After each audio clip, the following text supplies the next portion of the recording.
அஸ்லாம் வலைக்கம் கைஸ். இன்னுமாங்க இட்லி தோசைக்கு சட்னி சாம்பாரே செஞ்சிட்ருக்கீங்க? கண்டிப்பாக அது தேவையே இல்லை. இனிமேட்டு இந்த ரெசிபியை ட்ரை பண்ணி பாருங்கள். இது என்ன ரெசிபி அப்படின்னு பார்த்தீங்கன்னா, அதாங்க நம்ம கும்பகோணம் கடப்பா.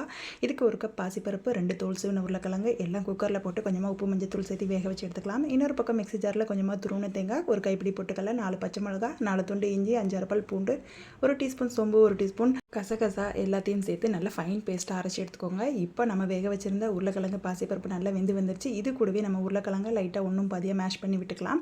இன்னொரு பக்கம் கடாயில் கொஞ்சமாக எண்ணெய் ஊற்றிட்டு கடுகு தாளிக்கிறதுக்கு வெங்காயம் கருவேப்பிலை சேர்த்துட்டு கூடவே ஒரு தக்காளி சேர்த்து நல்லா எல்லாம் வணக்கி கொடுத்துக்கோங்க.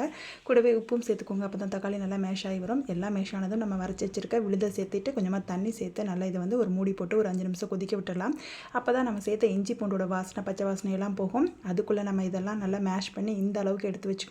அதுக்கப்புறம் நல்லா கொதி வந்ததும் நம்ம வேக வச்சு வச்சுருக்க இந்த பாசிப்பருப்பு அண்ட் உருளைக்கிழங்கு கலவையை தூக்கி இதில் ஊற்றி கொதிக்க விட்டு கைப்பிடி அளவு மல்லி இலை தூவி இறக்குனீங்கன்னா அவ்வளோதான். ஒரு பக்கம் நமக்கு கடப்பா ரெடி ஆயிடுச்சு. இன்னொரு பக்கம் சுட சுட ஆவி பறக்க இட்லியுமே ரெடி ஆயிடுச்சு. நல்ல இட்லி மேலே இந்த கடப்பா ஊற்றி சர்வ் பண்ணுங்கள்.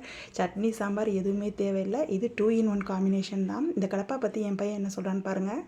கடப்பா எப்படி இருக்குது?